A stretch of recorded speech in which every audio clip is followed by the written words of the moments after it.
Nifty இன்னைக்கு நல்ல ஒரு மோமெண்டம் கொடுத்தது. சுமார் 170 பாயிண்ட்டுக்கு மேலே பாசிட்டிவாக தான் க்ளோஸ் ஆயிருக்கு. ஃப்ரைடே வந்த எம்எஸ்சி லெவல் பிரகாரம் நம்ம கால் சைடில் பை இருந்துச்சு.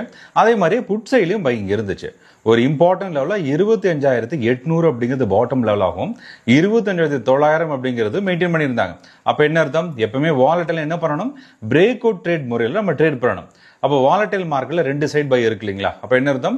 போத் சைஸ் பையிங் இருக்கு. அப்போ ஏதோ ஒரு இம்பார்ட்டன்ட் நியூஸ் வருது. எந்த சைட்ல மொமெண்ட் ஆகும் அப்படிங்கிற இன்ஃபர்மேஷன் பெரிய ட்ரேடர்ஸ் கிடைக்கல. ஆனா ஏதோ ஒரு சைடு மொமெண்ட் ஆகும் அப்படிங்கிற மட்டும் தெளிவா தெரியுது. அப்போ என்ன ஆகுது? நம்ம 2 லெவல்ஸ் நம்ம கிடைக்குது. என்ன கிடைக்குது? 25,800 அப்படிங்கிறது கால் சைட்ல பையிங் இருந்துச்சு இல்லைங்களா?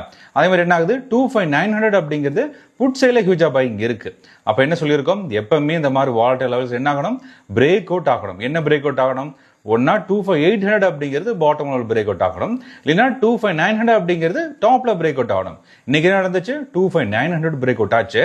பிரேக் அவுட் ஆனதுல இருந்து 26,000 வரைக்கும் மொமெண்டம் ஆச்சு. எஸ்டிஆர் லெவல் பிரகாரம் 119 அப்படிங்கிறது பியூசி பாயிண்டா இருக்கு. 234 வரைக்கும் மொமெண்டமா இருக்கு. நம்ம என்ன சொல்றோம்? 10% டார்கெட் அப்படின்னு நம்ம சொல்றோம்.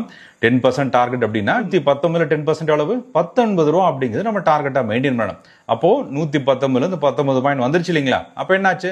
அங்கே டார்கெட் புக் பண்ணி வர்றது சிறந்ததா. அப்ப இன்னைக்கு என்ன தெரிஞ்சுக்கிட்டோம்? வாலட்டைல் மார்க்கெட்ல எப்படி பிரேக் அவுட் முறையில ட்ரேட் பண்றது அப்படின்னு நம்ம தெரிஞ்சுக்கிட்டோம். மேற்கொண்ட டீட்டெயிலுக்கு 98940885. இதுக்கு எம்எஸ்என் மெசேஜ் பண்ணுங்க, நான் உங்களுக்கு டீடைல்ஸ் சென்ட் பண்ணி தரேன்.